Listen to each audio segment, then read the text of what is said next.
Kemenkes Budi Gunardi, kasus positif COVID-19 RI naik 43,22% dalam sepekan terakhir. Menteri Kesehatan Budi Gunardi Sadikin mengungkapkan jumlah kasus konfirmasi positif COVID-19 di Indonesia meningkat 43,22% dalam sepekan terakhir. Budi mengatakan angka ini masih tinggi akibat lonjakan COVID-19 varian Omicron, sehingga perlu kesadaran masyarakat untuk tetap menerapkan protokol kesehatan 5M. Dalam 7 hari terakhir, peningkatan kasus konfirmasi sebesar 43,22% dibandingkan jumlah kasus konfirmasi seminggu sebelumnya, kata Budi dalam diskusi RSCM. Sementara pemerintah katanya akan tetap memastikan upaya 3T, testing, tracing, dan treatment, serta vaksinasi COVID-19 untuk mencegah banyaknya pasien yang dirawat di rumah sakit.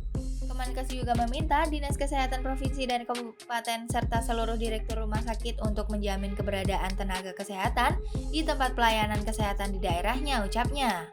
Dia juga meminta rumah sakit untuk memprioritaskan pasien COVID-19 bergejala sedang berat saja yang bisa dirawat di rumah sakit, sementara orang yang tanpa gejala dan ringan isolasi mandiri saja dengan pengawasan telemedicine. Petugas kesehatan di instansi gawat darurat harus dapat melakukan triase dan screening dengan tepat, sehingga pasien dengan COVID-19 dapat teridentifikasi dan mengurangi paparan terhadap pasien lain, ucapnya. Layanan gratis telemedicine dapat diakses melalui laman isoman.kemenkes.go.id yang telah bekerja sama dengan 17 platform telemedicine seperti Aido Health, Halo Dokter, Get Well, Good Doctor, Halodoc, Home Care 24, Klik Dokter, Klinik Go, Leka Sehat, Link Sehat, Mdoc, Mlivik Dokter, Pro Sehat, SehatQ, Trust Medis, Vascular Indonesia, YesDoc. Untuk mendapatkan layanan ini, pasien harus melakukan tes PCR di laboratorium yang telah terafiliasi dengan sistem New All Record atau NAR Kementerian Kesehatan. Jika hasilnya positif dan laboratorium penyedia layanan tes COVID-19 melaporkan data hasil pemeriksaan ke database Kementerian Kesehatan atau NAR, maka pasien akan menerima pesan WhatsApp dari Kemenkes RI dengan centang hijau secara otomatis. Apabila tidak mendapatkan WA, pemberitahuan pasien bisa memeriksa NIK secara mandiri di situs isoman.kemenkes.go.id.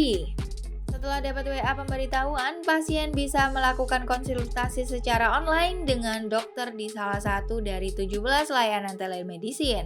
Caranya tekan link yang ada di pesan WA dari Kemenkes atau di link yang muncul saat pengecekan NIK mandiri di situs isoman.kemenkes.go.id/panduan. Lalu memasukkan kode voucher supaya bisa konsultasi dan dapat paket obat gratis. Selesai konsultasi, dokter akan memberikan resep digital sesuai kondisi pasien dan resep dapat ditebus melalui isoman.kemenkes.go.id/pesan_obat.